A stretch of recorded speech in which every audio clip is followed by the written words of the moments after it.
what's up, guys? It's Gootecks. I'm back with more player profiles with Complexity's Filipino Champ and Neo.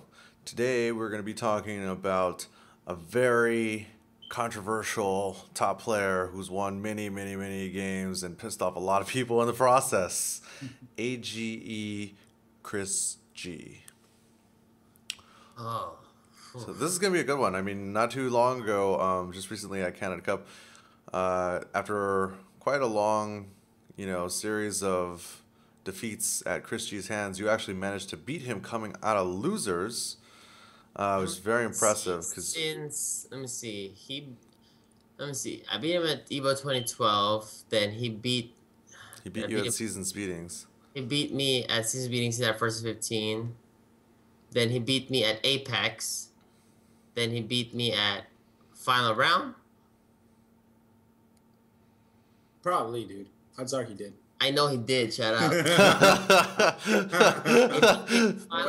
He beat me at final round, and then at TFC that was our rematch again. I was able to squeak out a set win in winners finals. Then he bodied me like nothing at grand finals. Then this time around in Canada Cup, I was in losers. I was kind of like, oh, damn, dude, I have to beat ChrisG 6 games. What the hell am I going to do? But you know what? I'm just going to go with my guts, and I'm about to pick Dormammu. Fine, I got no other options but to pick Dorm. Let me just do it. And, worked out. Whatever. Just one win. Who cares? But we're here to talk about his attribute, why he is ChrisG, why he is good, why is he dominant, why he is just amazing in fighting games. That's right. So you guys have come up with 5 attributes that make ChrisG the player that he is.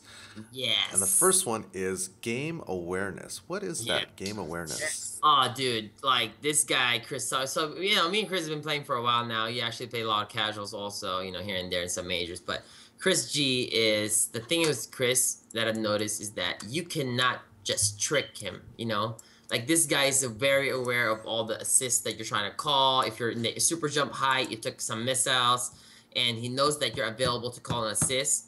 He would actually still punish that assist, even though you try to cross him up by, like, trying to backdash and launch. Like, if you try to pull off some tricky stuff, he's very well aware of, like, everything that you're trying to do. So I like that he's so, I would say, like, he pays so much attention to the detail of, like, how you're trying to hit him, like he knows that you're trying to scheme something. Like he sees you plotting. Yeah, he knows that. But see, a lot of people just think like, oh, ChrisG plays Morgan, Doom, and Virgil. Like, he's so cheap. He's not really that good. No, that guy's absolutely good. Like, he's fundamentally sound. Doom is not the fanciest Doom out there, but since his fundamentals and his game awareness gets him, at the top of the food chain, basically, like that's when like, you might not have like the best execution or the most optimal stuff, but if you have fundamentals, basically that's the best that's the best attribute you could have in a fighting game is actually having a very strong fundamentals and a good understanding of the game. So, and that's the thing. Another thing about his game awareness, I think it expands to also very important topic, which has branched out to kind of what you said, Gootecks, the controversial topic. It's because he picks characters that will are meant to control the pace of the match and his opponent. And a lot of the times that's not necessarily the most popular, might you say, style of gameplay. So, a lot of people were complaining about his Morgan. People that are not, fans of his gameplay will, say, oh, he's just spamming Morgan. Yes. Well, aside from the fact that, we just discussed how he knows when to throw what fireball, at what distance should he reserve a fireball, what time to call assist. Aside from that, it goes into, I think, also the awareness of what characters to actually pick according to your style. He's not a super aggressive player like, Pierre Barrog, like we were talking about earlier. And he's not a complete zoner, too. Yeah, so he's very balanced. Like, he's not known for, like, very good rush down. He's not known for heavily zoning, but he has a style that's very balanced that he could play multiple like different types of characters, And Morgan fulfills that role like successfully. Yeah. You can stay on the other side throwing fireballs, and you can safely come rush in and down. rush down. Also, the thing is, a lot of people think like it's so easy to play Morgan, right? I do understand, like, I know obviously Morgan's top tier, but there's so many Morgan players out there who hasn't even done 10% of the stuff that he's done. You know, like It's tough. like I've actually tried to play Morgan here in NorCal, you know, for a couple of weeks, and I've actually felt the struggle or to constantly, you know, like, you know, to actually execute the normal fireball sequence is like you have to fireball, so it's a quarter circle forward, you know, attack, then you gotta fly, which is quarter circle back, then fireball again, then unfly again, you know, and repeat. And so, you know, just that emotion alone kind of takes a lot of the execution in a sense, but it does take, you know, you just need to practice it. But if you actually add a player, you know, a matchup like that, a character that could teleport all over the place or try to mess up your input, you'll find yourself getting stuck out of the rhythm, and you end up getting hit. Yeah. Like when I'm fighting someone like who plays Dante or Virgil with the Strider assist that constantly teleports and calls Strider and just teleports, it's so hard to correct your inputs. You know, like when I see him play, as soon as like he misses an input, he already know, he's so aware of the game that you teleported and his character turned that he automatically autocorrects his input to fix it. He tries to fix it. And how many like and how many Morgan players out there like that actually, you know, could do that, you know, like that's actually difficult in a sense. Yeah. You could say, oh, well, you just unfly the other side. Well, dude, that's not that easy, okay? When you're constantly getting rushed down, you're constantly getting pressured. Like, it's not that easy. But I do understand Morgan has some cheap stuff, but what he's doing is not that brain dead, you know. Everybody hates Morgan. Everybody hates fighting Morgan. I hate fighting Morgan, you know? Tell me about him. I mean, you do. ChrisG is one of my motivation to get better. He is like he's there that like, all right, ChrisG is my goal to beat or to play just as good as, you know, like this guy is the top of the food chain. He's not the best player. If he's not the best player, then he's definitely top 3 best player, right? You know what I'm saying? Like, some people might say he's not, but I personally think he's the best player right now. Marvel vs. Capcom 3, hands down. Even though he didn't win Evo, but I feel like he won everything else. I would say like 90%. He won, right? In that during reign, after my reign, he won everything, right? Mm-hmm. So that's the most dominant one. So I personally think ChrisG's number 1, and so he's my motivation to actually constantly get better, and it motivates me to actually play better. Mm-hmm. And you know, I like that he gives me respect to play me and to play at his best all the time. And I like that, you know, that he gives me that respect, because I give him that respect every single time. Yeah, like when I play him, like he'll never pick like Wesker against me, and especially, you know, in like winners finals or whatever, or grand finals, he's gonna pick Morgan. Yeah, he's gonna try to beat you. And the thing is like he would sometimes. This is where some topics regarding like, oh well, you know, you as a player couldn't beat this player because your character's like. No, like I think it's redundant, or I think it's pointless to be like, oh, you only beat me because of this character. Yeah, well, that character's available to you too. Yeah, you can never. If you would like to pick that character, you know. I hate when people try to discredit your win because you won with a particular character. Because you know, one example is in Canada Cup when Shanghai won. People just like, you know, he won because of him cheap Cammy. Yeah, everybody was pissed about Cammy, but you can't take the fact that that guy actually has to hit you. He actually get there. He actually played neutral to hit you, and then he made you pay for it. Yeah, the character's top tier, but you can't discredit the fact that that tournament is filled with killers in Street Fighter. Like you talk about, there's Boncha, Takedo, Fudo, you know, Mago, Infiltration. They all play top tier characters too. And top meta game. They all play top tier characters, and there's other Cammy players too. That wasn't even in the top 8, but just him, right? So why, you know? So I hate when people discredit that. I feel like, you know, that the guy, you know, chose that character, he won, and I feel like, you know, that player deserves credit. Same as Chris. When he won TFC, he won both games. Like, yeah, he won with Sakura. Yeah, but how he still beat Justin Wong. He beat Justin Wong 6 straight games, and he beat me 6-0 in grand finals. He beat the current world champion Flocker 3-1, 3-1, or 3-1, 3-0. I mean, how can you discredit that?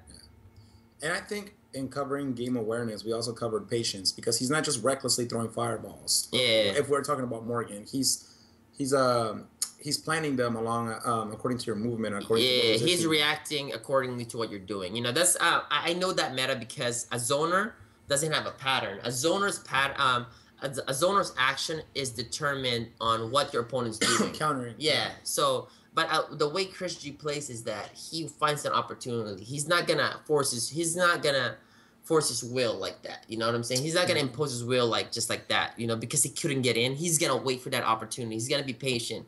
He's gonna be like, he's gonna put you in a meta like, oh, I can't believe ChrisG's still not attacking me when I have like a 10% life lead. Because he's not gonna take that risk. He's not gonna take that risk. He's still gonna wait. He's still gonna wait it out, you know, because he's comfortable in that spot. And he's been there so many times. And you're like wondering like maybe I should just attack him because why is he so confident being full screen? Why is he over there? He's not still attacking me. Maybe he's plotting something. Yeah. So you start double guessing yourself. Maybe he's plotting something. Let me attack him. But that's exactly what he wanted. It makes you pay for it. You know. And the thing is with Chris, you could play with a lot of different Morgan Dooms, but you will never be prepared to fight a ChrisG. Like, because the way he plays his characters, the way he plays Morgan, the way he plays his team is totally different than anybody else because he's not actually playing just those characters, he's playing the style of ChrisG. That's so difficult to beat. Like, when you actually look his gameplay, yeah, it kind of looks sloppy and not optimal, but damn, until you actually sit down and play with him, that's the time that you're going to appreciate his knowledge and his greatness. You know, I was very lucky to actually get to play a lot of casual games with him and Canada Cup.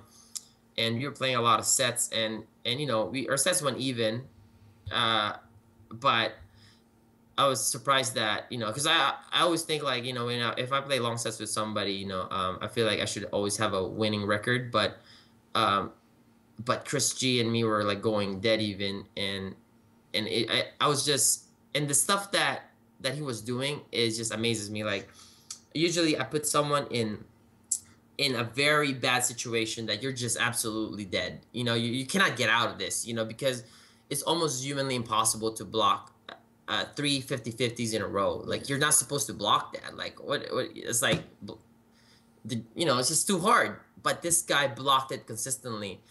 So, you know, the super advanced mix-ups doesn't work on Chris because he's so aware of everything. His defense is amazing. His throw breaking is amazing. So you end up resorting into, so I understood like, damn, I have to hit this guy the same thing I hit a Justin Wong. You know, like, I have to hit this guy with the most basic one. Like, just come up close and just light, because he would expect I would go for a cross up or a light, call an assist, and do some basic shenanigans. But you just gotta hit it with some basic stuff, you know. That's the only time that it might work, you know. Because he's so good with this defense. I appreciate his defense, and he understands, and he has this data. Very few people actually has this in the community. Very few. I think like only a top 1%, 2%. My opinion, obviously, but I always look at it this like there's a level of frustration meter. There's a frustration meter, okay? So if you're zoning and you're very patient, you're constantly running away, you're constantly annoying your opponent, that meter slowly getting bigger and bigger. And then as soon as that player has that feel like, all right, the meter is about full, the aggression is coming, that meter, that frustration meter is full right now. They're about to make a bad decision. They're about to take a risk that I considered as a bad decision. Yeah. So as soon as that meter is full or blinking, all the options that's available for him to do is here. It will just come down. All right, A, he's gonna super DHC super. He's gonna helmbreaker. He's gonna do this, all that, and then I only pay attention to those options that's available. Then as soon as he does it, dead. And he has that because every time he's playing, I try to put myself in his shoes. Like, all right, let's say I'm playing his team right now. And Chris is playing, I'm just watching, obviously I'm spectating. What is he thinking? All right, oh shit, this guy, you know, he's getting impatient, he's getting frustrated. I bet you this guy, he's gonna do this. I'm just gonna wait it out. And Chris, he does the same exact thing that I was thinking. And I was like, damn, this guy's really talented, really good. But yeah, as a spectator, you would not see that, you know? You would just see spamming fireballs. Yeah, you would think, oh yeah, this guy's just throwing fireballs and this guy can't do anything. Oh, what, that's so cheap. We killed Morgan, but Dark Virgil came back and beat his whole team. Well, it's not that simple. Like, why can't you, how about try picking that team? Like, try to win multiple majors. Try to win 90% of the majors, and let me know if that was that. It's not that easy, guys. It's hard. Like you telling me, Justin Wong, Pierre Barg, Neo, Flocker, Like you telling me, like you're telling us that is easy to beat that. Come on, guys, that's a struggle. Like beating Chris G is a puzzle that no one has mastered. Yeah, because also the thing is like if you hit Morgan, she's dead. So he's very good at protecting her. One hit in result to your dead character. Which sounds simple enough. Like you would think that out of all like the tools and randomness that Marvel 3 could potentially happen in a match, one missile, one missed time push block could cost you your character. Yeah. You would think that killing Morgan is not as difficult as it appears to be. But it's very hard because he again, because of the attributes we were describing, his game awareness, his patience. Even if you do get bypass, his trap, his blocking is really good. Yeah. Very difficult to throw him because his air game is a very air throwing. He's aware. He's very aware of the holes. Mm-hmm. So let's say he has a zone. Every zoning pattern or zoning, I would say it's like a course. Okay. That is like a trap course. You have to get around it. Like every zoning trap course, whatever it is, there's always holes, right? Sure. It's never a complete lockdown. You know what I'm saying? Yeah. So until you get to that point that there's a hole and you gotta go for it, that's when your fundamentals and your defense kicks in. Yeah. Like all right, now he's on a defense because now he has he has to block or he has to make a decision. That's you as a player. That's the time for you to actually make a decision. Like, all right, am I just gonna block? How am I gonna block? Am I gonna escape? What are my options? What are my defensive options? Well, how can I get out from this situation? Because this guy finally penetrated my trap, and him having a very strong fundamental game and his defense overall, like he could still block and try to get out. Yeah. So even if you penetrated to that trap. Once you get in, it's still not guaranteed. Usually, you still have to go through another. Yeah, you still need to do another set of good decisions just to open him up. It's just so hard because that guy has like very good defense overall. So I feel like all of these attributes have obviously talked about his defense and his awareness of how to not get hit. I would just want to talk about number 4 real quick. I think it's pretty straightforward. When he does hit you and he does see, his awareness plays into number 4. When he sees that a fireball pattern hits you, he will confirm correctly. He will reach you with Morgan and confirm more combos or the appropriate combo that will basically either kill you or leave you with 10% life. His hit confirms are ridiculous. The thing is with Chris G is that since Morgan.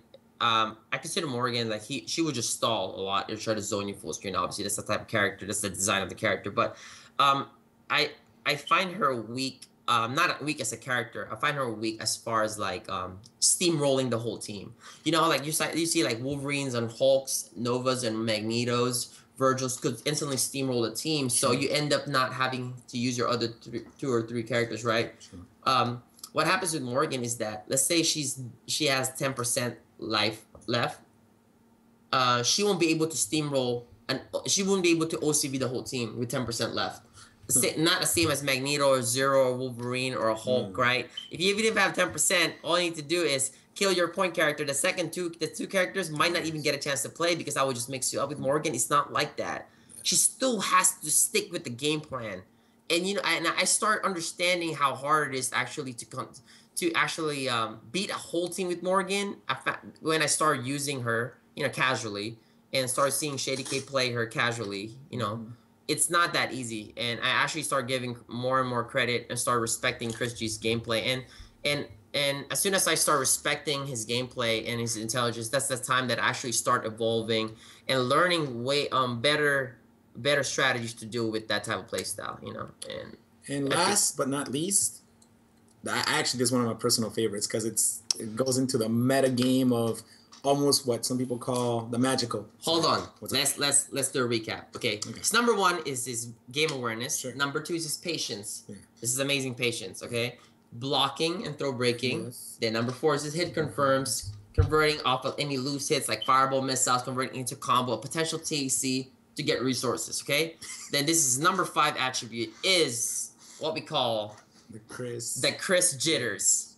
It's basically like, I don't know if you guys heard the Wong factor, on stream constantly, right? It's the Justin Wong factor, when like basically it's something like you finally hit Justin Wong because Justin Wong's very evasive. but then you end up dropping a clutch combo, right, on Justin. Because you got too excited. You got too excited. So it's the same thing as ChrisG has, the same exact thing that Justin has. I've choked so many times against Chris. Everybody does, okay? But no one blames it like, well, I choked it up, that's why I lost. No, it's just like, we just know that we choked it up, you know? We don't blame it on the Chris. We don't blame it on, like, you know, any other factors. It's like, we call that the Chris jitters. I personally think the reason why that happens is because there's very few times that you actually get an opportunity to actually hit, grab, or put ChrisG on block, or get in a very advantageous position or advantage, whatever it is.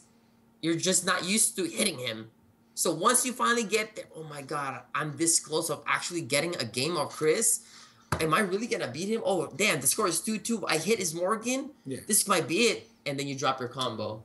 It's just like, you're just not used to it, you know, because he wins so much, you know. And the thing is too, like, because it's so hard to, again, get in on these types of players that, you know, not only present to you a trap or a zoning game that you are going to struggle against, but on top of that, they have very good blocking. When you finally actually do get in, you don't have a lot of, again, experience hitting them. You might have just dropped the same combo you did with a different opponent, but the difference is with other opponents, you hit them more often. So you're like, oh, I just dropped my combo. You know, it happens to everybody. You know, like I lost this game because I dropped my combo with, you know, my friend Sam or whatever. But it's because you hit Sam 5-6 times and then you drop your combo 2 or 3 times. Also, tournament settings. Yeah. Tournament settings. I kind of have a slight similar one, but mine is not as strong as a Wong Factor or a Chris Jitters. But when I get hit and it's like final game, I'm actually waiting. Okay, drop the combo now. You're not used to this. You're about to drop the combo, and I'm already waiting for them to drop the combo, and I'm just prepared to capitalize off it. But like with ChrisG, it's just, it happens too much because you know, I don't know how to fix that. But also, one thing that a lot of people doesn't understand, that confidence plays a big factor in games and meta. The thing is with ChrisG, he's too confident. He's too confident. Is because, you know, he has every right to be. He's too confident. He has that confidence like of a champion. You know, he's so dominant. You know, that dominance. He gets this confidence that you cannot break. So when he plays, he doesn't double guess himself. He doesn't doubt himself. He just sticks to the game plan and just kills you. All right. But when you don't have confidence, you start doubting yourself. Oh, is this the right decision? Is this guy gonna do this? Then you start, you know, double guessing yourself. That's the time when you start having holes in your game that you could get hit. You know, but this guy has a lot of confidence and he's very firm with his decision. It's just very hard to beat. So, and, you know, so then how do you go about developing your confidence as a player, especially if, you know, you're not necessarily given the opportunity to play in a tournament on the big stage? You know, what if you're this just... is how you do that. It's very simple. It's not easy, obviously, but it all comes down to experience. By gaining that experience, obviously, one is like constantly, like, I feel like there's like baby steps to the, you know, getting to the, you know, basically to the highest level. The baby steps that I take is one is, you know, to practice when you play sets with your friends, do a 3 out of 5 sets constantly, to constantly put you in that meta state that you have to close out, you know, that 2-2 game, when the score is 2-2 and you have to close out the last game. So now when you go to your weekly, you have that confidence, like, well, I'm confident that I could win this last game because I've been practicing this at home. I know how this feels. I know what I need to do, how to close out a set. So if you constantly practice that in your session and towards your weekly, then once you go to your monthlies, regionals, you're like, oh, I'm confident that it's 2-2. I'm in pools. I'm in losers finals in my pools. If I lose this, I might be out of the tournament. But it's okay. I'm confident because, one, I've been practicing it at home in my little circle in my sessions. 2, I'm practicing on my weekly. Now when you go to an actual real major, like i.e. like a TFC Canada Cup or a final round, you know, CEO, you ever get to that position, like second round of pools, you're like, you know, 2-2, you still have the confidence. But it gets higher and higher and higher. Now you have to earn those spots. Like, all right, I need to get to top 16 now. I need to practice that feeling of top 16. I need to practice that feeling like I'm in top 16 losers, 9th place. I need to eke out this one win so I get to top 8. Once you get to top 8, it's a whole different ball game. It changes again. It gets to a higher level. Because now pools and everything before becomes easier. Yeah, like if you get top 8 and start, like getting perhaps top 8 or top 16 or top 8, then everything else that before was a big big pressure is no longer pressure anymore. Now you're playing a monthly, like you're playing. Before you were chasing those goals. Now you have those. You already attained those goals. Now you're aiming for something else that's a lot higher, a lot harder to attain. To basically attain. Yeah. So it's just it's a constant work. It's not easy. Right. You have this expectancy of making it past a certain level once you've hit your goal a few times. So at the beginning, you've never made it to top 16 before, but once you've made it to top 16 several times, you're like, well, top 16 is no problem. We got this. Yeah, I've been here too many times. Yeah. Now the question is, how do we get to top 8? Yeah, I've been here too many times, dude. I got this. But then obviously, in fighting games, since the sets are only 3 out of 5, you see a lot of upsets, which is, I feel like upsets in general are very good for the community because you see a lot of up-and-comers, new names, fresh faces, new blood. A certain level of inconsistency. That's very good. It's appropriate. But see, those players that got there, since it was an upset, they'd never been there before, so they failed. They don't win a tournament, right? For some reason. So for some reason, they don't know how to get back there. You're saying that, let's say, for example, Senior Taxi, right? Like that dude got that huge win against ChrisG at NCR, but he didn't, let's say that ChrisG was the best player there that weekend, but Senior Taxi beat him, but then didn't end up winning the tournament. And you think that's it. He didn't even make top 8. Yeah. That's what I'm saying. Like that, those upsets are good for the community in general. It's absolutely good. And but how does he get there again? Because he didn't have the foundation to constantly get to that place that he was at. You know what I'm saying? So that's why I feel like practice, build your foundation first. Slowly and get there. I'd rather just like build my ladder slowly, but I know that I can always get up there. You know what I'm saying? I may not always be on top number 1, but I will always be at least on the top 2, 4, 5. The thing is, a lot of things come with that process. Like it's not just you getting your tournament nerves better. You, of course, by going through weeklies or practicing, you get you understand the game better. You start understanding patterns better, different styles. So naturally, when you go and play this in a bigger stage, not only are you getting used to the nerves, but as you start playing at a higher levels, you're like, oh, this style is actually similar to what I just faced 2 weeks ago. The only thing different is that they are a bit faster. Yeah. Okay, so let me. So you recognizing that. You have an idea. You have data. Yeah. You have programs in your head that you could run. And then you recognizing that, it builds your confidence because it's not like you're clueless about, what am I going to do? Damn, I know this matchup, dude. I got this. Dude. I've been in this situation. This guy might play slightly different than my partner, but I got this. You're confident. Like, I know what to do. It's not like, oh, damn, I don't know what this team is playing. You have no idea what to do. Then you start double guessing yourself. And then he gets his strategy, his things off, and then you get bodied. But just real quick, just a little side note about that's why one of the reasons why I love this community so much in terms of the hype. See, before I even joined the community, I came from competitive activities that at times would require people to be quiet.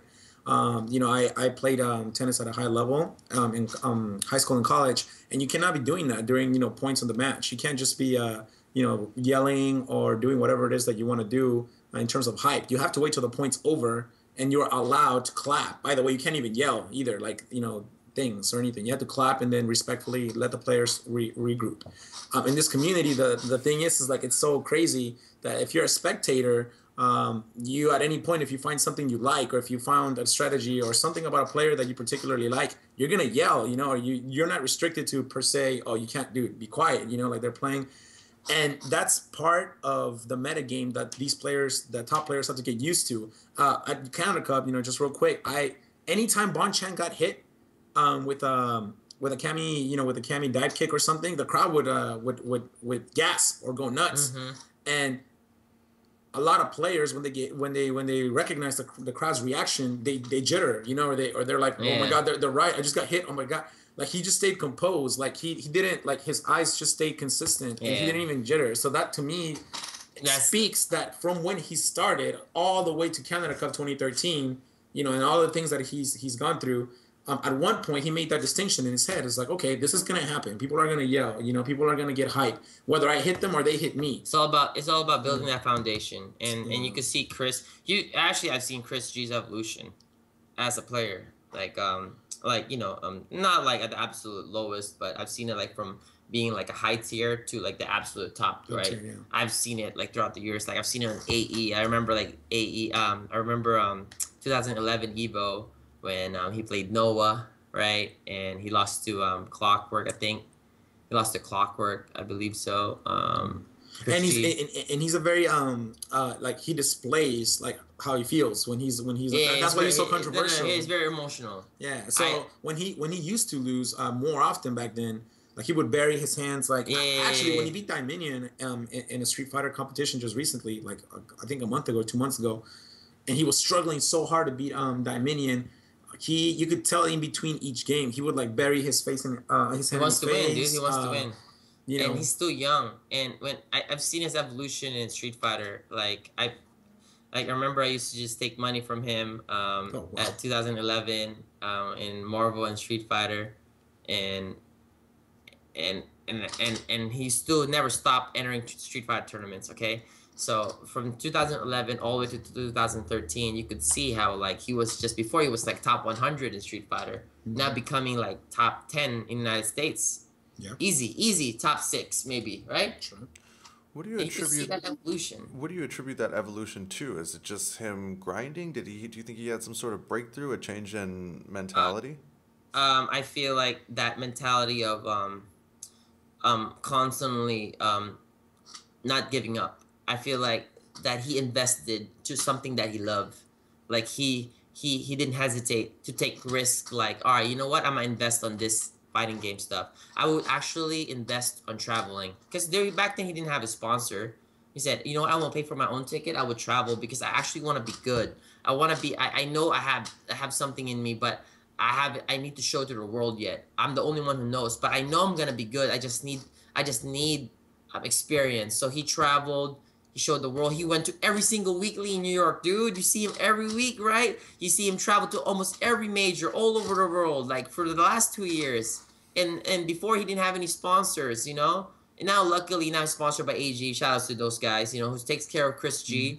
And now, you know, ChrisG still does the same thing. And now you can see his evolution. Obviously, he's learning. He's young. He's constantly evolving. And now you can see his evolution for the last 2 years. You can see that now ChrisG is top of the food chain for all that work that he put in. Yep. It's all about that, putting that initial investment and seeing that, you know? Makes sense. Well, guys, I think we pretty much covered everything that there is to know about ChrisG and this player profile, so thank you guys for watching. You can check out Neo's stuff at ykwis.net. You know what I'm saying. And you can check out Filipino Champ on FGTV Live on Twitch, as well as follow... Check out my project with my homie Gootecks. It's called fightinggamemastery.com. Actually, went very extensive on the strategies, the meta, you know, that I mentioned throughout these videos about the player profile. You know, went very extensive, you know, how to execute that, how to apply that in your game, you know, how to get better, how to up your win ratio. You know, yeah, you could up your win ratio. If you listen to this, to Fighting Game Mastery and just get it, you know, try to invest on it, you would up your win ratio. I guarantee you. It wouldn't be like, you know, like 50% win ratio instant right off the bat, but constantly, if you work on it and apply the stuff that me and Ryan were talking about, you constantly see yourself winning more and losing less. That's slowly. Right. That's what it's all about. Time, practice, you'll be good. You'll be great. Because I believe like anybody could do it. Anybody could do it. If you have the dedication and the time. I'm not the most talented player in the world, okay? But I put the dedication and time into something that I love to do. And I feel like now, you know, I'm doing pretty good. So I feel like anybody could do it. If I can do it, ChrisG could do it, you guys can do it. That's right. All right, guys. Thank you for watching. Stay tuned for the next player profile, and we'll see you guys later.